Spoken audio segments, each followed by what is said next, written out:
thank you very much to Helen and our panelists just then for a very informative and engaging discussion, which has certainly added to the agenda that I think everyone's going to take away from today. Helen is far too modest to say so herself, but I think it's worth me mentioning the important work that the Green Finance Institute does in this space.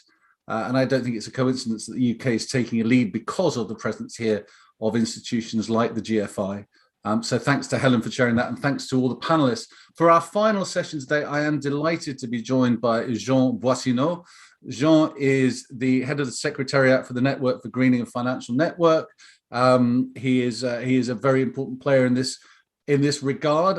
There is a lot going on with reports, COP15, COP26, and many other things besides. For those that you don't know, the NGFN is NGFS. Sorry, is a body involving over 80 central banks around the world, very much focused on the green agenda. So, Jean, great that you can join us today for this final session. Let's just start off the subject of today. That the genesis today was the first green gilt. We had a panel earlier. We went into some detail on that. Can you tell us from your perspective the milestone that the UK reached with that deal? You'll no doubt have studied it relatively closely. And what you think it means for the development of the sovereign green bond market? Thank you, Clive. I'm very glad to be attending this conference. With regard to this green gilt issuance, I had the pleasure of being involved in the inaugural issuance of a green OAT a few years ago in 2017. So I measure, what an achievement this is for HM Treasury and the DMO. I mean, it's indeed a lot of work, but I think it's a work that is worth it.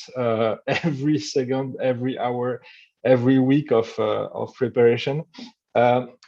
Because I do believe that the green bond market has a key role to play in the transition, and there is no bond market as we can to speak of if you don't have a sovereign bond in it somehow. So I think it's indeed a very critical milestone that you reached by having now a GBP sovereign bond. Available. There's another one coming soon, I think, with the issuance of the next generation EU bonds to be issued shortly. I think the more we have these foundational sovereign bonds, which also demonstrate the commitment of states and governments in the transition and make that very visible. I think we are indeed getting some firmer foundation for a market that is already big, but that can grow a lot more from where it is now. Thanks for that, Jean. Just to remind everybody in the audience that if you do want to pose a question directly to Jean, please do pop it in the chat box and I'll relay it to him. I'm sure there's many things that you'd like to cover with him. Let's just talk about that sovereign side for a minute. We talked in one of the earlier panels as sovereigns as a catalyst. Maybe you can talk a little bit more about how you feel about that in the discussions that you're having with other members of the NGFS, and also the catalyst in terms of what the UK has done in terms of bringing biodiversity as a big part of the taxonomy, the concept of the green plus bond, and how that should be seen by others in this market, either who have already issued and are looking to update their programs or potentially coming to the market for the first time in the near future. Yes, I mean, indeed, public institution playing a catalyst role in green finance is, I think, a very nice way of describing a lot of things that could happen. Again, congratulations to UK colleagues for shifting the focus or putting the biodiversity a bit more into the attention, the collective attention. That was related also to, I mean, another key milestone has been the Dasgupta report in that respect. I can, provide a view of what it means from our side, the NGFS, and so the NGFS is 95 central banks and supervisors from all around the world, joining forces together to try to make progress in the fastest way possible in these climate and environmental issues.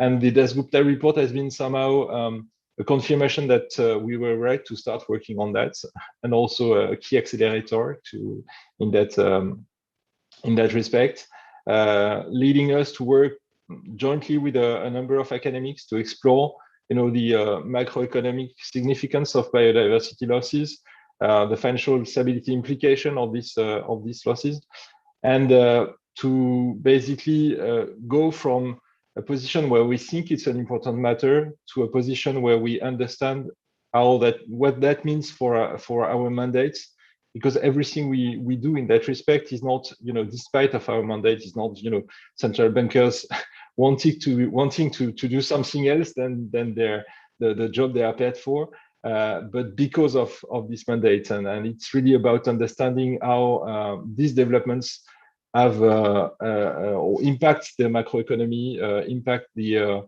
various, typically the borrowers or the issuers, and what it means eventually for financial stability. This is because of that, not despite of that we are looking at these questions. I'll come to a couple of things that Professor Dasgupta said earlier during our discussion and an interview with him earlier. But just going back to that issue of mandates, Jean, it's a big topic. It always comes up whenever central bankers are asked to talk about the environmental policy and green issues. People have got the wrong idea here, haven't they? This is absolutely central to the mandate, as you say. But is there a danger, of course, that every time another thing comes up, like biodiversity, for example, you will have the same people say, "Oh, well, it's another addition to the mandate." How do the central banks cope with this? Because we're moving from climate through nature and bringing more into the discussion all the time. Yes. So I would two sides to that question. The first one is that, as you alluded to, we published last Friday an exploratory piece on biodiversity. So it's not the new thing. It's us looking at this question to understand what this means for us. So I mean, the NGFS did not set boundaries on topics we will look at and topics we won't look at, but there is somehow a bar to pass for each and every of these each and every one of these topics. Is we don't want to do that because we have some kind of good feeling about it. We want to understand what it means really for us, and each and every time we will see something is material for us in achieving our mandates, we will certainly investigate, look at, and start thinking about what we can do. So that's the first part of my answer. The second part of my answer is that I would remind everybody that central bank is not the only green game in town. Basically, we are not in the business of solving everything. We're in the business of making sure that everything that we do is consistent with what it should be consistent with. So we are not trying to solve this issue. We are trying to make sure that we are doing the right things since from where we are, and the right things since from where we are certainly complementary with other policies, but they are not substitute for these policies or actions or whatever. I think in climate, as in biodiversity losses, we need to make sure that everybody is doing its part, and that's us doing ours in working in the NGFS. It's interesting that you bring that up, and part of today's discussions has been the role of the public sector leading the private sector. What role does the private sector have to play here, and what role is NGFS playing in terms of engaging the private sector in these discussions as well? Well, I think the private sector has a huge role to play to start with, because I mean, the public sector can play a role in signaling the importance of the issues, in pointing at the best practices. But if you don't have best practices to point at, I mean, it's meaningless. So I very much see the private sector having a role in exploring these issues, in trying solutions and so on. And then the public sector in pushing for the fastest dissemination of that knowledge, the fastest dissemination possible of that knowledge, of that best practices, and and so on. But again, I think it's not one or the other. It's everybody doing its part. One of the issues that comes up in discussions on this subject is that there are actually many best practices, that there is a lack of standardization maybe. I don't think people are competing to have the best taxonomy, but each taxonomy is maybe a little bit different, moves the conversation forward. How do you coordinate and manage that better? Because if I'm an investor, I might start to get a little bit waylaid with the number of reports I have to see, different reporting standards, different levels entirely. Well, so this taxonomy that you're pointing at, I think it's true for private actors because there's a lot of practices also on their side, and it is also for the public side of the discussion. I think the NGFS has a big role to play in preventing the fragmentation, because we are a place where all the innovators on the public side can come and discuss and basically shape what they see as the best practices, and then implement these practices. So I think we need some collective leeway on both sides, the public and the private side, to be able to indeed innovate a bit, and we need to, but we also need a place where we can learn lessons as fast as we can to identify what's right to do and what's best to implement, and that's indeed what we are doing. We will be publishing in the coming 2 weeks a progress report on the work we've done in supervision, and it's quite impressive to see that less than 2 years after the initial reports on these questions, how fast and how far the NGFS members have gone with regard to setting out supervisory expectations, strengthening their own practices, and so on. I think that's a testimony of or a vindication of the importance of coming together, really understanding what's the best way for achieving what we want, and then going back, implementing it, coming back with more questions, and so on. Interesting. I want to just press you a little bit on whether you can give us any more of a sneak preview on some of the advances, or maybe pick out one thing in the advances on supervision that maybe stands out to you. Well, what's clear is, I won't go, it's a report to be published, so I won't go too far in that respect. But what I'm really impressed is by the speed at which people came from I have the intention of setting out a supervisory expectation, I have the intention of doing this and that, and actually implementing that. And if I take only one example of that, and something that is not completely related to the supervisory practices, but it's the way organizations have decided to set up their own or reset their own organization with regard to that. And that's something that you see in almost every central bank. And I think it's not a fad. It's having a dedicated unit, for example, to be able to manage the various dimensions of that, and coordinate the work of the institution across the different business lines.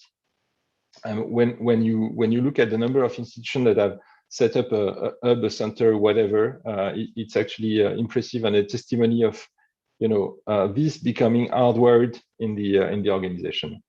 It's very interesting, Jean. It looks like the team here at ONFIF will have a busy few days updating something we launched a couple of weeks ago called the Sustainable Policy Index Tracker. And it looks like your report will help us provide some updates on that very quickly. Let's talk about a report that is out there. It's the interim report that you've just produced, the Joint Study Group on Biodiversity and Financial Stability, which I think was published on Friday. Yes. It's interesting. The authors, who are very very eminent authors, Nick Robbins and Marjan, both very well known to ONFIF, recommend 4 steps that central bank and financial supervisors can take to tackle the problem of accounting and bring risks in biodiversity into the financial system. I wonder if you can just quickly talk us through what some of the key findings there were, and also what the next steps are, because a report is one thing, but it's obviously it's only important if something happens afterwards. Yes, indeed, and it's not exactly a report; it's an occasional paper. Why does it matter? It's because it's a joint work between the NGFS and as you said, external academics to explore this issue of biodiversity in our activities. So they see in this occasional paper, they see 4 steps in for central banks and supervisors to follow to make some progress. The first one is indeed capacity building. In biodiversity loss, I think we started the climate discussion with the bare minimum in terms of knowledge, but at least it was the bare minimum. Biodiversity, there's some catching up for everybody to do, because it's a lot more complex an issue, and it requires us building bridge, between a knowledge that is nascent and its implication for the economy and for the financial system. So the first one around skills, capacity, tools to translate an intuition into something that is more actionable. The second one is to acknowledge the importance of the dependencies and impact of the financial system and the economy with biodiversity. It may sound trivial, but I think when you start to think about it, it's a lot more complicated than for climate, and we haven't finished the mapping of the potential dependencies between the two. The third step and the third idea is that we need to build a framework to take into account all these dependencies. As I said, we've barely mapped or explored each of them, and we need a comprehensive framework to capture this. And to make the discussion on, the economic implication, the financial implication, a lot more easier, as we did in climate, having this transition risk on one side and the physical risk on the other. I think it helped a lot thinking about this issue. And again, that's what's before us. And the last one is something that I would expect very fast pickup, is in signaling the importance of these issues to the people we supervise. So after having done our homework, it's telling others to start looking at this question as well, and this will accelerate a lot the work.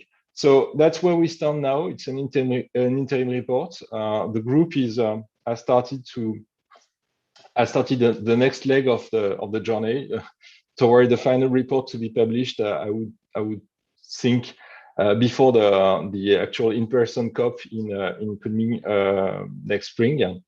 The objective for us is to get to a point where we really understand the issue, so that it can become somehow a topic to mainstream in our activities. In the same way we mainstream climate all across the various work streams of the NGFS.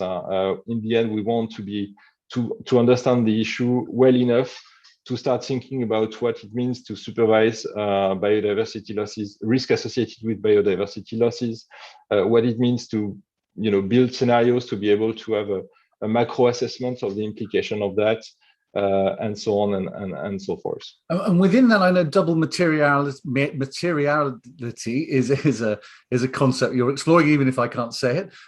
Can you talk to us a little bit about that and your thoughts on how that might develop as a risk management tool?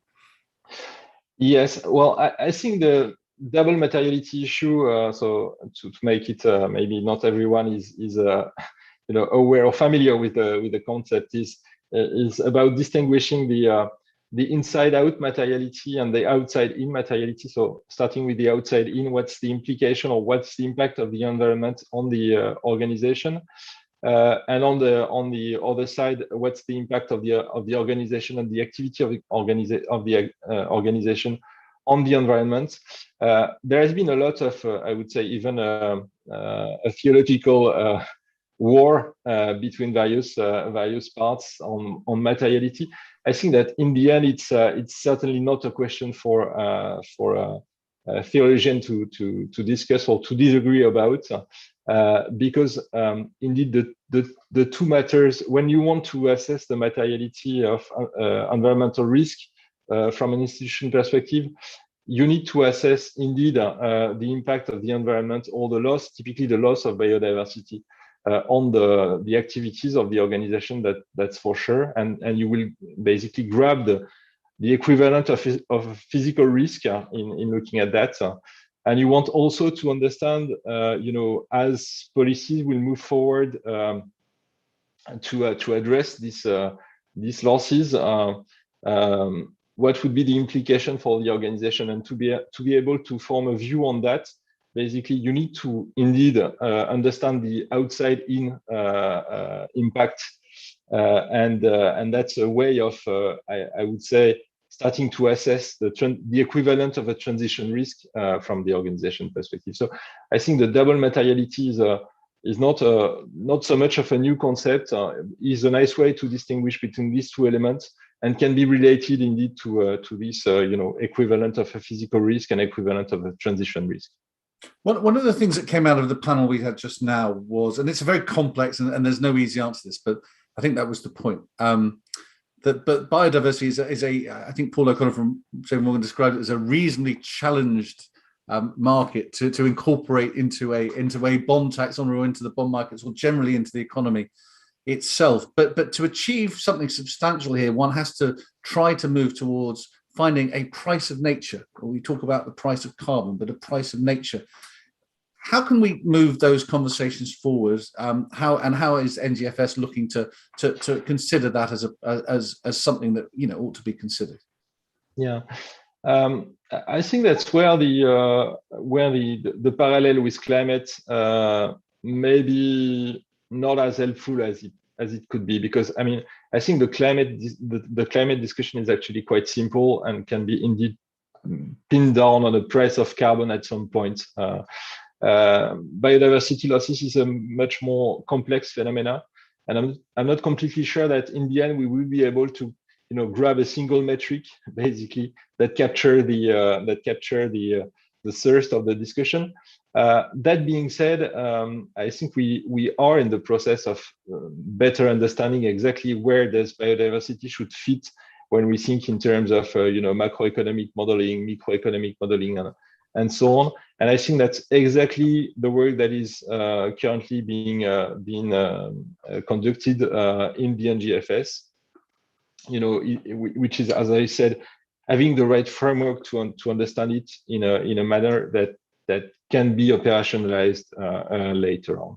So indeed, it would be nice if we could put somehow a price on nature, or I'm not completely sure it would be nice, but it would simplify our lives for sure.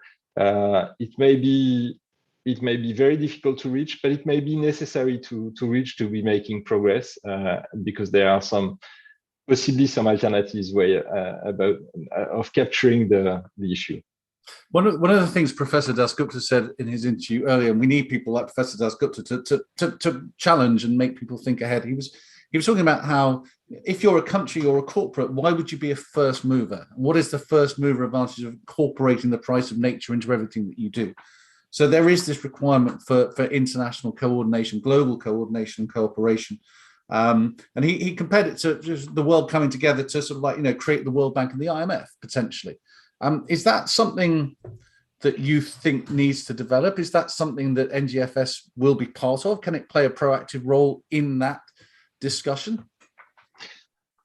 Well, what I think is that we have when I say we, central banks have a very special place in this discussion, because we tend to see and to think in terms of systems. So we seeing the whole picture is something we are accustomed to, and that we seek for sure. So in that respect, we indeed may play a role as some others in saying that indeed we see the kind of prisoner's dilemma everybody could be in, why should I care? We see the whole picture, and if we think everybody should care, we'll certainly say it. That's for sure, and we'll certainly start to think about the next steps following that, because we don't want to be. We are not in the business of advocacies, just there to say there is a problem. We are in the business of getting from facts that we uncovered to actions, and we'll certainly do that.